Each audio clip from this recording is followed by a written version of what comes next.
ஜார்க்கண்ட் டாடா நகர் railway ஸ்டேஷனில் இருந்து கேரளா எர்ணாகுளம் செல்லும் சூப்பர் ஃபாஸ்ட் எக்ஸ்பிரஸ் ரயில் நேற்று கிளம்பியது.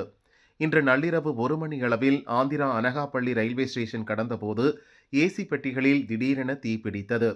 அபாய சங்கிலி இழுக்கப்பட்டதால் உடனடியாக ரயில் எலமஞ்சலி ஸ்டேஷனில் நிறுத்தப்பட்டது.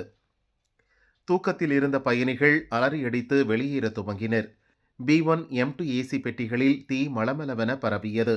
2 பெட்டிகளிலும் 150 பயணிகள் இருந்தனர். 4 தீயணைப்பு இயந்திரங்கள் வரவழைக்கப்பட்டு தீயை கட்டுக்குள் கொண்டு வந்தனர். சோக நிகழ்வாக விஜயவாடாவைச் சேர்ந்த சந்திரசேகர் என்ற பயணி உடல் கருகி இறந்தார். அவருக்கு வயது 70. அவர் B1 கோச்சில் பயணித்திருந்தார்.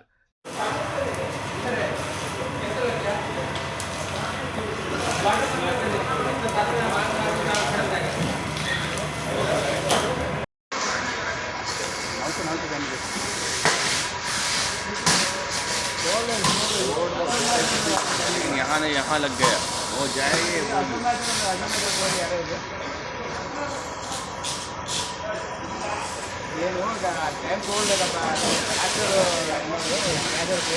காயமடைந்த பயணிகள் சிலர் ரயில்வே மருத்துவமனைக்கு அனுப்பி வைக்கப்பட்டனர். தீப்பிடித்த ரயில் பெட்டியை தனியாக கழற்றி போக்குவரத்துக்கு இடையூறு இல்லாமல் அகற்றினர். விபத்துக்கான காரணம் குறித்து ரயில்வே அதிகாரிகள் விசாரிக்கின்றனர். 2 தடயவியல் நிபுணர்கள் குழு நியமிக்கப்பட்டுள்ளது. மற்ற பயணிகளை வெவ்வேறு மார்க்கத்தில் செல்லும் ரயில்களில் மாற்று ஏற்பாடு செய்து அனுப்பி வைத்தனர்.